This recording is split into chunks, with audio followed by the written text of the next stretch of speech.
Hello guys, welcome to my channel Lucid Fanfic, and if you're new here, don't forget to hit that subscribe button and turn on notifications so you never miss out on our latest videos. So be sure to stick around until the end, and let's get started. Third POV. The students of 1A were all waiting in their waiting room, and were in their P.E. uniforms since it was fairer due to other students not having support gear like their full outfits. Tenya walks into the room and warns everyone that they are about to enter the arena and to get ready. Soon, they are all called out to the field. As everyone had made it to the stage and the other classes had arrived, as well the chief referee for the festival midnight asked for the student representative to appear on the stage. She also announced that this year it would be the highest academic student to represent the year since they decided to start a new tradition to build bonds between the courses. Izuku also scored the highest on the exam, so it was dropped to the second scored, which was a kid in the business course. However, none of them needed to know that. The student gave the speech, and soon the first event kicked off. Izuku POV.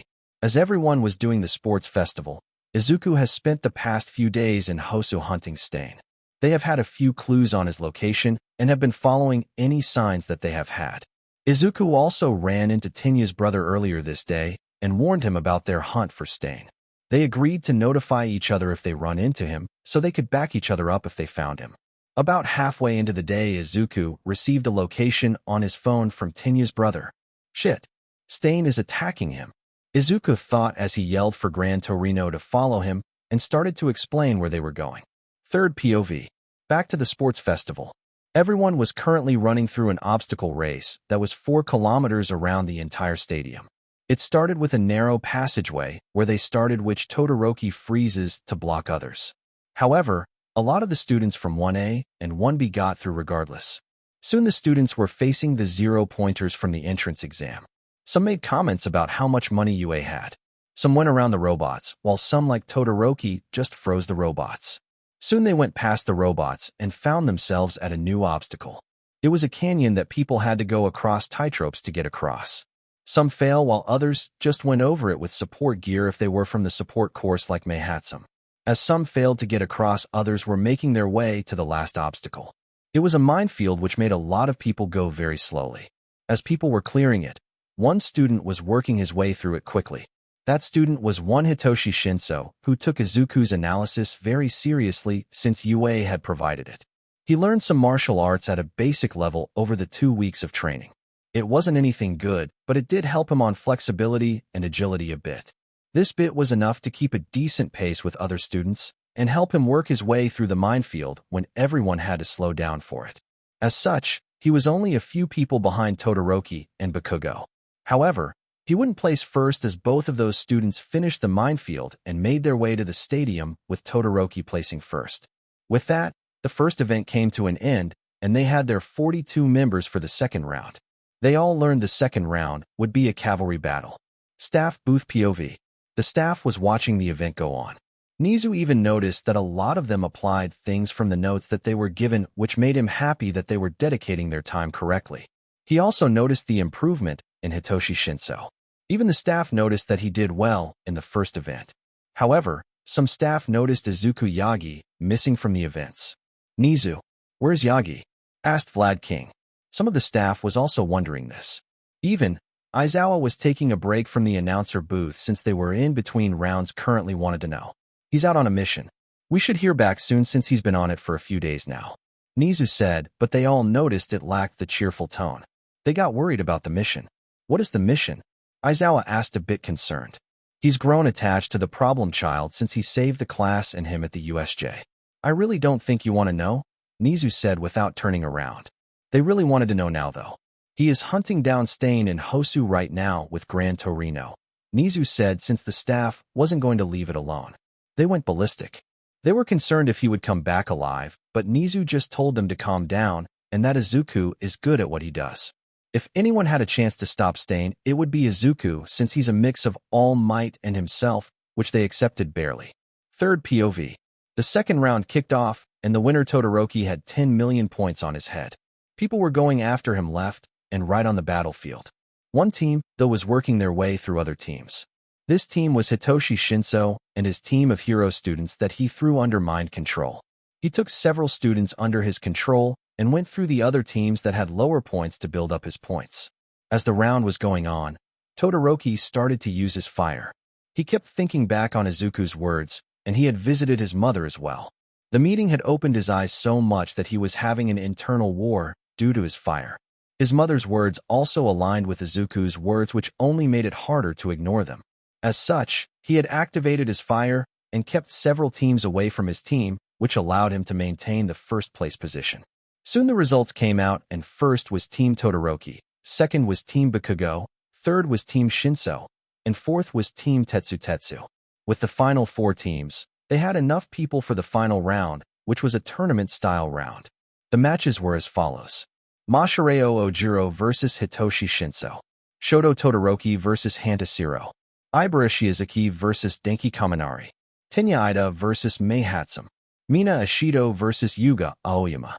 Fumikage Tokoyami vs. Momo Yaoyorozu. Eijiro Kirishima vs. Tetsu. Katsuki Bakugo vs. Achiko Uraraka. I know Ojiro doesn't get to the next round since he withdraws, but I need someone to replace Izuku. Izuku POV. Gran Tornio and I were flying through the alleys and coming onto the location. It was only 1 minute away from us, and with our speed, we arrived in around 40 seconds. Soon we came upon a sight that made me scared. I saw Stain walking towards Ingenium, who was on the ground with a cut across his chest. It didn't look deep, but it was enough to stop him somehow. Stain, stop. I yelled out as I landed between him and Ingenium. Gran Torino grabbed Ingenium and pulled him backward out of the alley and started to check his wounds. He only has the cut on his chest currently, but he will bleed out if he doesn't get medical now. Gran Torino stated. Take him and go. Make sure he gets medical. I yelled back, and Ingenium groaned out something about blood, but passed out due to blood loss. Soon Gran Torino left with Ingenium, and I faced Stain alone. You are quite young. You have also gotten in the way of me finishing that fake hero. Stain yelled out. I was confused since Ingenium didn't fit the model of Stain fakes. How? He doesn't fit your model of fake heroes. Not like the rest do. I agree there is a lot of problems currently, but you are just making martyrs out of the people you killed and not really fixing the heroes. I asked him. Stain looked at me and started to talk again. He hires so many sidekicks for fame and money. He is from a family of heroes that is in it for only fame and money. Stain stated. That means you didn't do your research, Stain, and have just become a mindless murderer. If you did, you would know a lot of Ingenium's sidekicks were former vigilantes that he helped get on the side of the law, so they could keep doing what they did. You would also know that 90% of the money he makes goes right back into his agency and charities. He only takes 10% home. Even then, he still spends a lot of it in good ways.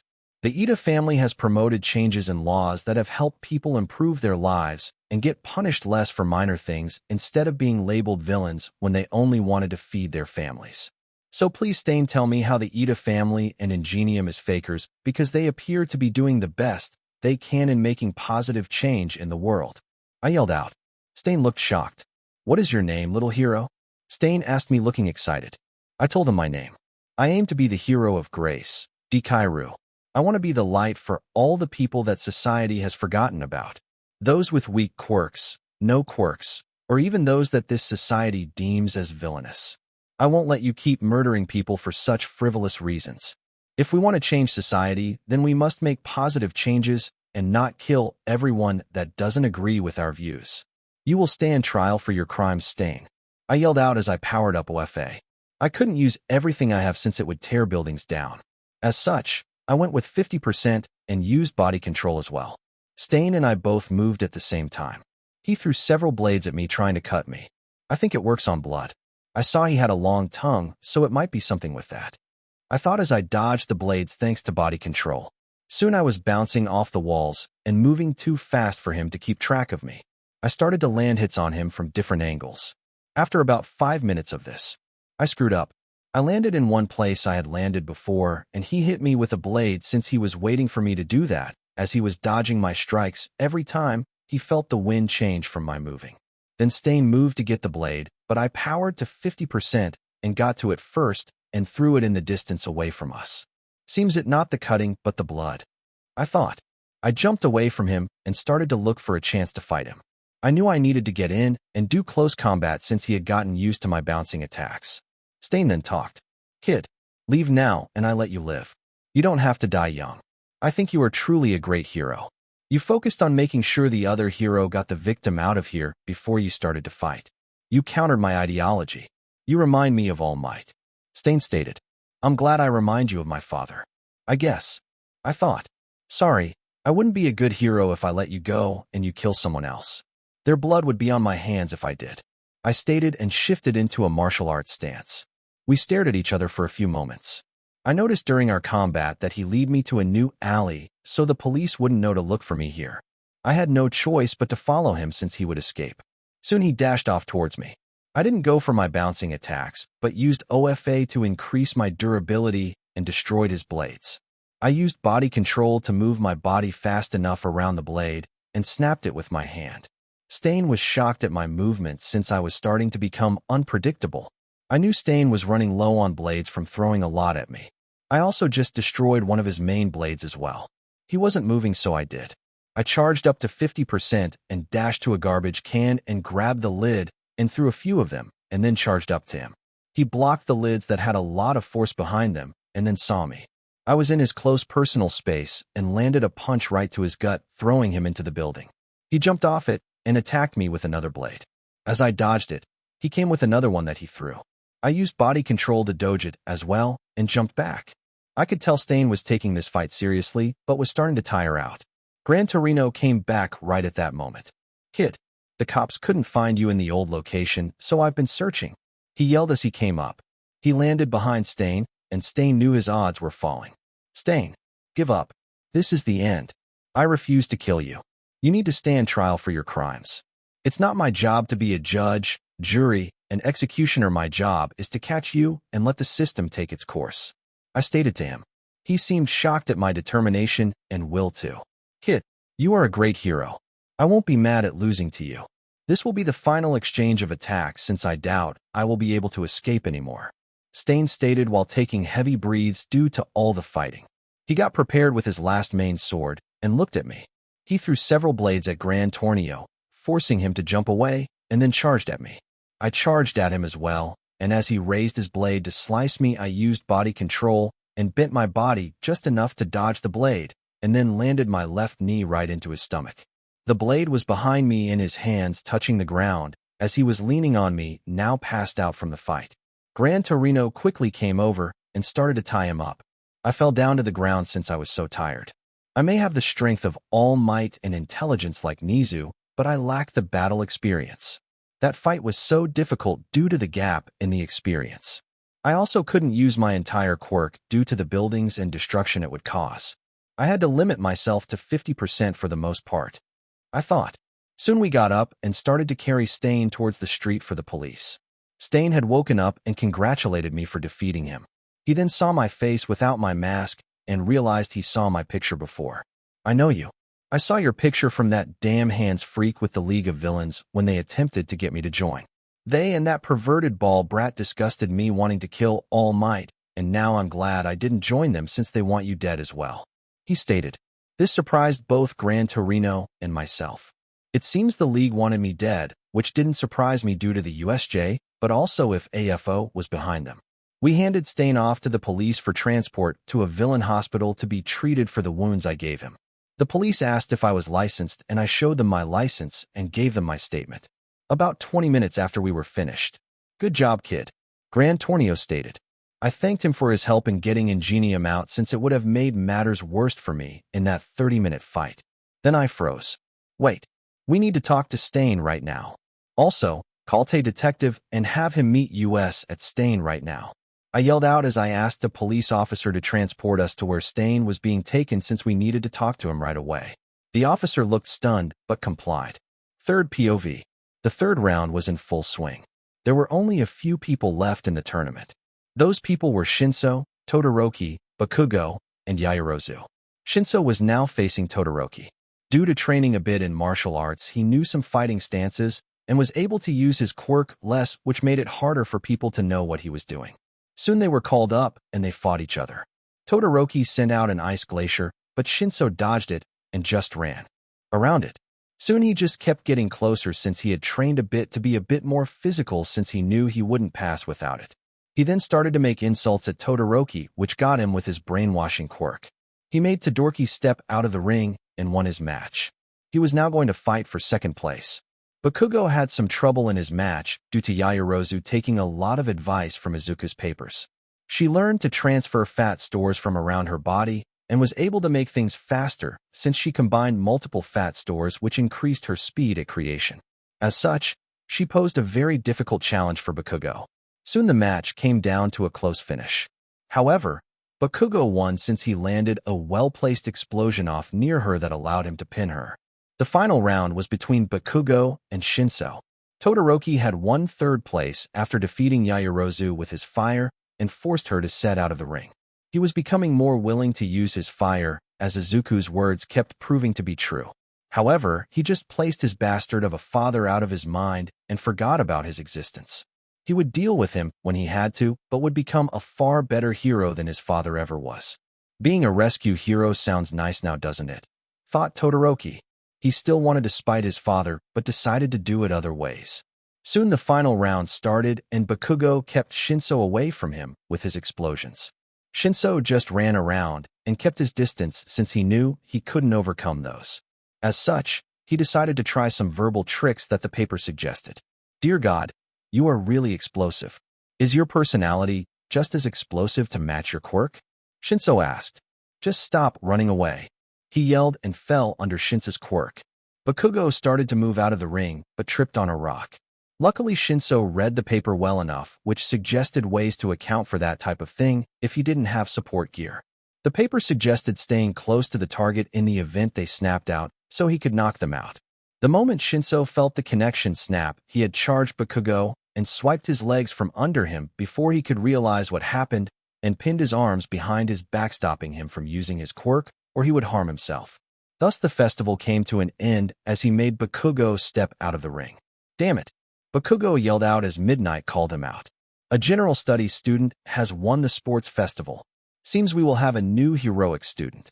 Though, the problem lays in that the course is full unless we make one class of 21 students, stated Nizu. The staff agreed, and would have to decide to get rid of a student or have 21 odd students in a class, which would make some training annoying due to odd numbers. Third POV. The sports festival came to an end, and the winners were given their medals by All Might, who was getting worried that he hasn't heard any news from his son or Gran Torino. No news even came out about Stain yet either. As such, the staff was getting worried. Unknown to them, Izuku was getting scared at the possible information he had just found out, and he was also getting pissed if his theory turned out to be true. Izuku POV. About 2 hours before the end of the sports festival, Izuku and Gran Torino had just arrived at the villain hospital where Stain was being held.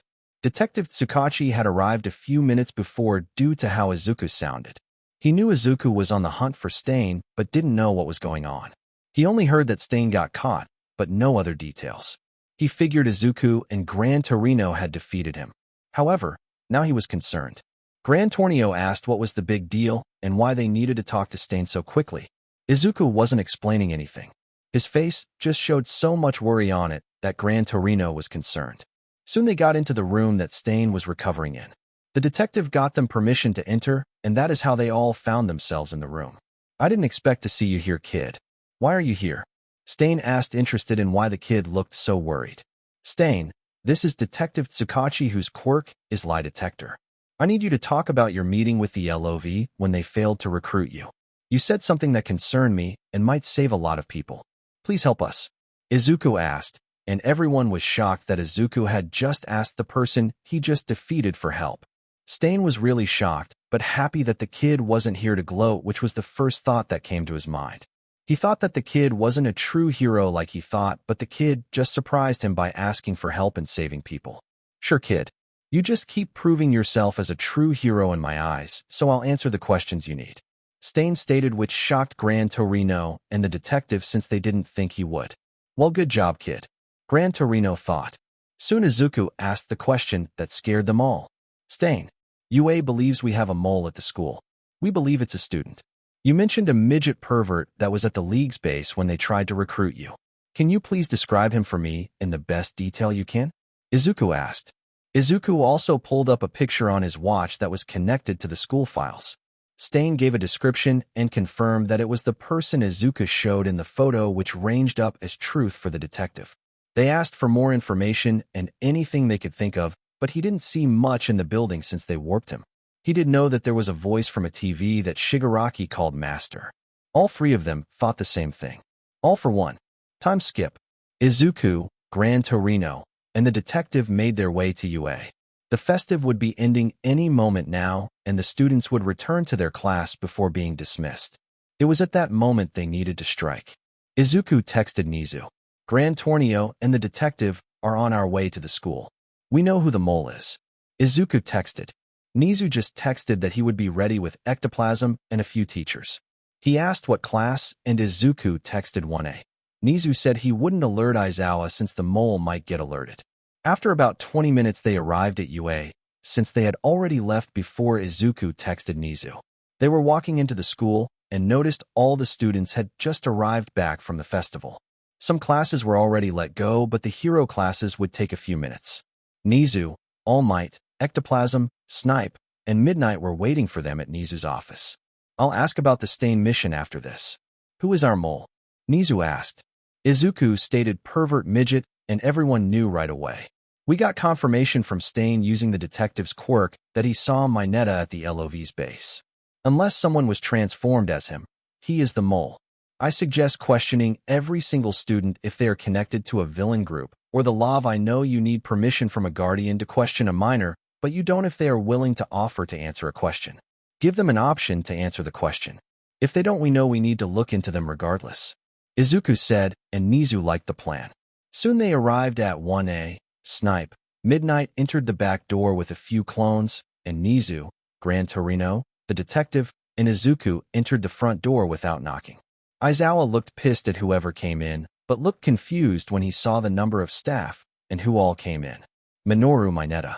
You are under arrest and will be questioned for your involvement with the League of Villains. We have confirmed from sources that place you in contact with them, stated the detective. Ectoplasm clones walked up to Mineta and grabbed him and placed quirk-canceling cuffs on him. Everyone was shocked. The room was silent as a few staff members escorted him to a meeting room to be questioned, and his parents were called. Nizu then looked at everyone else. We are wanting to question everyone else as well for possible involvement. This is a voluntary question you can answer or decline to answer. This detective has a lie detector quirk, and you just have to answer yes or no to the question when he points to you. You do have the right to reject this and request your parents be present for any questions that we ask you. If you want to reject this, please raise your hand right now, and you will be taken to a separate room to wait for your parents. Nizu asked. Everyone knew, though, that if they rejected, they would come under suspicion of being a traitor. As such, they all answered and all cleared. Good means only one bad apple in this class. Now, Izuku, what happened on the mission to find all this information out? I know you were hunting Stain, but dear God. Nizu asked, confused about how all this happened. Izuku just scratched his neck at that question. Long story, but I ran into Ingenium on my hunt, and we traded information to alert each other. He sent the alert, and we arrived before Stain finished him off. Gran Torino got him out of there, and soon a battle for 30 minutes took place. It was hard since I had to limit the power I used, or I would tear buildings down. I soon defeated Stain as Gran Torino arrived back, and he made a comment about not wanting to kill me since the LOV have a grudge against me and want me dead now. I realized what the comment meant after he was taken away, and then we went and questioned him and then got here. Also, have you heard about Ingenium? I know he suffered a slash to the chest and was bleeding out, but I haven't gotten time to hear about him. Izuku asked after explaining everything in front of the class. Nizu said Ingenium would be fine. He made it to the hospital on time and would make a full recovery. He would be back on the job in about 1 month. Tinya just got up and hugged Izuku and thanked him for saving his brother. Izuku just hugged back, and then everyone exploded at the information Izuku had dumped and moved on from quickly. Some were asking what he was made of to go against Stain. Some were calling him crazy. Others just clapped at his good job. Oh, Nizu, I think we should work with the police and put a statement out that Stain helped us against the League of Villains. It would help cut down on people that would join them since Stain did have a lot of followers. Izuku stated, and Nizu agreed with the idea. Soon they would release the notice and would end up deterring some villains that they wouldn't know of from joining the League. Not all, but still some. Third POV. The students all came back to class after a few days since the internship offers would all be in now. They also wanted to learn more about the situation around their former classmate, who was arrested. As such, you could find the entire class except for Izuku, who hasn't arrived yet. He was sitting in Nizu's office talking about the mission he went on and the Minty situation. So he confessed to being a spy. Do we know if we have any more spies? Either way, we should keep our guard up, Izuku stated. Nizu agreed and said that Minty didn't know about other spies. They didn't need to keep their guard up regardless. They then moved on to different topics as they were playing chess. As Izuku and Nizu were enjoying their rounds of chess at a high pace, All Might walked into the room. Hello, son. I wanted to know if you wanted to do the internship with me, though this would mean that Sir Naitai would be able to find you, Toshi said to his son. Izuku just groaned since he really didn't want to listen or deal with Sir Naitai at all, but he wanted to get used to running out of his father's agency. I can't let him control me. If he finds me, I'll just ignore him since I won't join him for any missions or join him for any internships or work studies, which will stop most reasons he has for contacting me, Izuku said to his father. Soon the chess game came to an end. Izuku got up and headed to the homeroom since he wanted to see what everyone else got for internship offers. Izuku entered the room before others arrived since he was already at the school early. The other students walked in a few minutes later, and soon they were all there. Some asked Izuku to explain more about the mission he did. I figured out Stain's pattern and went to stop him with All Might's old mentor Gran Tornio, and we found him right before he killed Ingenium. The battle was hard due to the gap in experience, but I had overall strength that allowed me to win, and my quirk allows me to make myself unpredictable in close quarters combat. As such, I won after 30 minutes of fighting him, Izuku said with a nonchalant expression. He had seen the results of news about Stain. It attacked his methods, but also thanked him for providing information against the League of Villains, which led to the capture of one of their members. UA didn't release the news about there being a spy, but only a member of the League was caught. Izuku POV. Tenya looked uncomfortable at the news release as he was standing near me. Tenya, you alright? I asked him, and he said he was a bit annoyed about the press release, thanking Stain after he attacked his brother. Izuku knew that this was a possible path for Tenya. Tenya, I'm sorry I had that done, but we needed to. The League of Villains was likely planning on using Stain's ideology to gain more members that followed Stain. This way we denounced him for his actions, but also attacked the League's ability to possibly recruit more members. It also helped us to find the mole in our class, which should decrease future attacks on us hopefully, I said as I rubbed my friend's back. Tenya seemed more relaxed and less tense when I stated that, and he thanked me for stopping Stain before he killed his brother, and said he would adjust to this sort of hero work on using villains to stop other villains as I and Nizu did. Soon Aizawa-sensei walked into the room. Problem child. I still don't like the fact that you fought such a powerful villain so soon, Aizawa-sensei stated. Don't think you would be happy I have to fight the #1 villain as well if things keep moving the way they do, I thought. Aizawa then moved on to the after effects of the festival. As all of you noticed, Minty betrayed us. As such, there is now a seat open in this class, and it's being filled right now, Aizawa stated, and I knew who it was since I was involved with Nizu doing the review and paperwork. I really think Nizu plans for me to take UA over, I thought.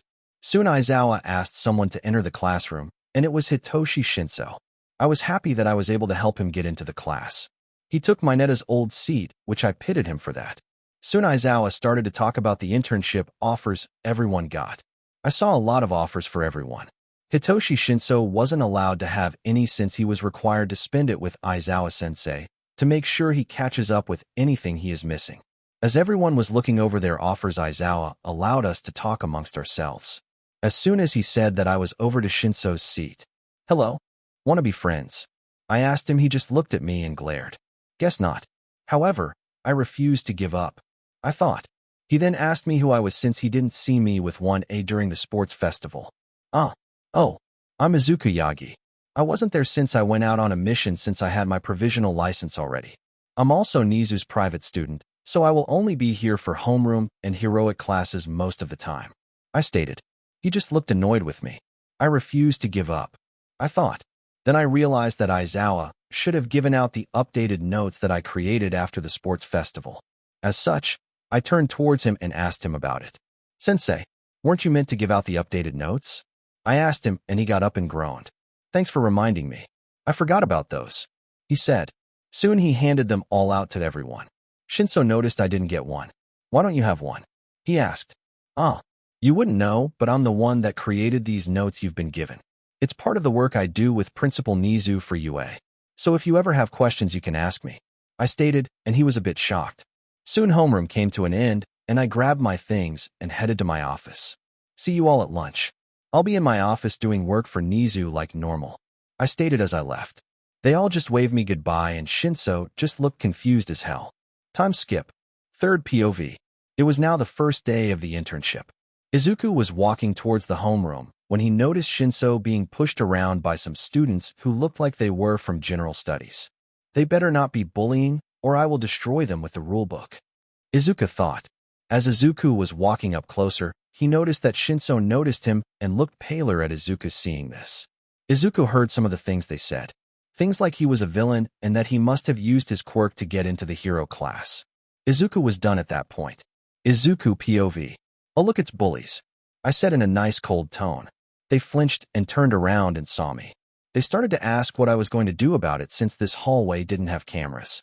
They really think that? Nizu hides some in hallways like this for this exact reason, Izuku thought. Oh, but you don't know me at all.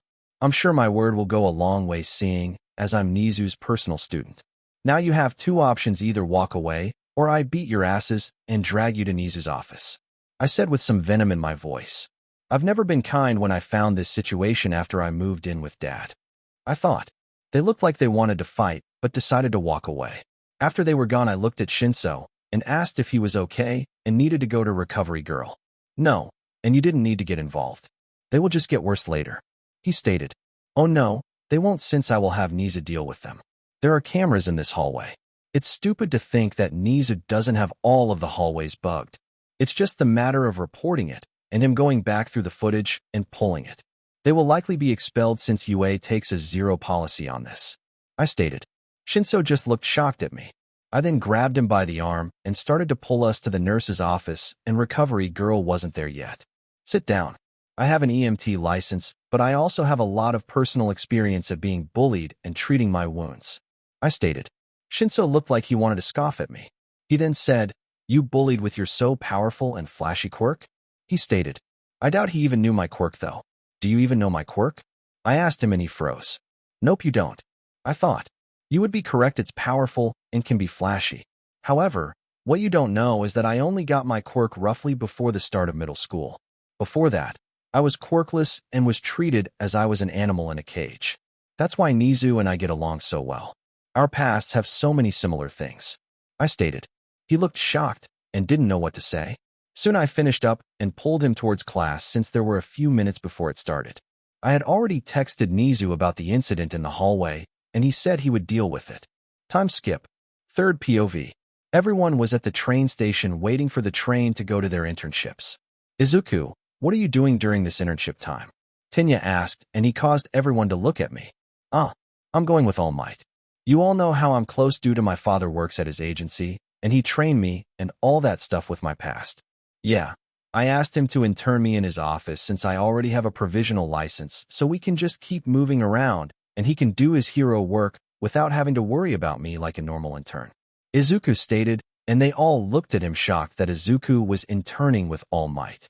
Soon the train arrived, and everyone got onto it. Izuku just got up and walked away with Aizawa down to a car where his father was waiting for him. They were just going to drive to the other home in Tokyo and start the internship back at the agency. Son, most of the top-level workers know about you being my son. It's time to introduce you to all the workers, which means the truth of you being my son might leak, Toshi said to his son. Izuku knew that was a chance, but was fine with it. It was getting close to the time for that information to come out. He also wanted to start bringing friends home every once in a while, but knew it was risky since they would see his dad's form. Soon they arrived at the agency in Tokyo, and All Might called for a building-wide meeting. Hello, I am here, All Might stated. Everyone clapped when he came in. Now, this meeting was called for an important reason. Some of the high-level employees already know about this fact. As I get older, it will be time for me to retire soon. I, however, already have plans on who I'm passing the agency to. I will be passing it on to my son. Yes, you heard me right, I have a son. He currently attends UA, and already has his provisional license, and will be doing the internship week with me here in Tokyo before we return to UA. All Might stated as Izuku walked out in his full hero suit and waved at everyone. They answered some questions before ending the meeting. Soon they found themselves in All Might's office doing some paperwork. 2 hours later they finished. We are done with the transfer ship paperwork. As such, if I ever did die anytime soon you would get everything. Now, time to go out on a patrol, All Might stated. Soon they went out on the patrol, and some people were taking pictures of them. They patrolled through some higher crime areas and made quick work of a lot of low-level thugs who had gotten used to All Might being out of the city. Time skip. Third POV. It was now the last few days of the internship, and they would be returning to the school at the end of their patrol tomorrow. As such, this was really the last full night of work. They didn't have much happening this night, but soon that changed when they were notified by the agency about a fire that was going on in a larger building several blocks away from them. As such, they headed towards the site of the fire and found it going up in flames. The fire department and water heroes were already on site trying to put the fire out. However, they noticed there were people still stuck in the building. As such, they moved out to rescue the people. After about 10 minutes, they thought they had everyone out from the building. However, screams from the people near them showed that there was a girl on the top of the building. Izuku reacted without thinking as he saw the girl being pushed off by an explosion of fire. I can't let her fall. I need to get to her. However, I don't have the best flight ability. I jump and hope I fucking angled myself right on the jump, Izuku thought as he went flying into the air. All Might was right behind him in the event Izuku missed, since even he would have trouble calculating a jump angle for a girl falling that fast. As Izuku got closer and closer to the girl, he knew he was going to overshoot it. Suddenly his body felt lighter, and he was able to direct his body towards the girl, and he grabbed her. However, a new problem presented itself as he was still going straight without dropping back down. What the hell? I'm floating, Izuku thought. Soon All Might jumped up for a second time and pulled them down towards the crowd. Ahaha, I see you found a new way to adapt the energy your quirk provides in a new situation. We will need to test this new aspect of your energy manipulation when we return to UA. It does make you a more versatile hero though. Young Deku, All Might said calmly. However, he was freaking out inside. Was that my master's quirk? Dear God, I didn't think I would see it again, he thought. Soon after answering some questions about Deku's quirk and explaining he was a late bloomer whose quirk was energy manipulation, which he used to enhance his body, and that he just figured a way out to manipulate it to allow him to float to save the girl. They were able to tell a complete bullshit lie without anyone ever knowing it. Soon they got out of the media eye and ran back to the agency. So that happened. We need to call Gran Torino because he will want to know about this. Oh, too late. All Might said as the phone started to ring, and he saw it was Gran Torino. He answered it and heard screaming about how Izuku just used Nana's quirk. They talked for a bit, and Gran Torino said he would head to their home near UA since he wanted to help train the boy since he spent a lot of time with Nana and knows the quirk a bit better than Toshi does. Izuku just scratched his head at all of this and wanted to sleep. So, this was the end of Part 8 of this series. Stay tuned for next part of this series, and if you like this video, don't forget to like, share, and subscribe to our channel. Until next time.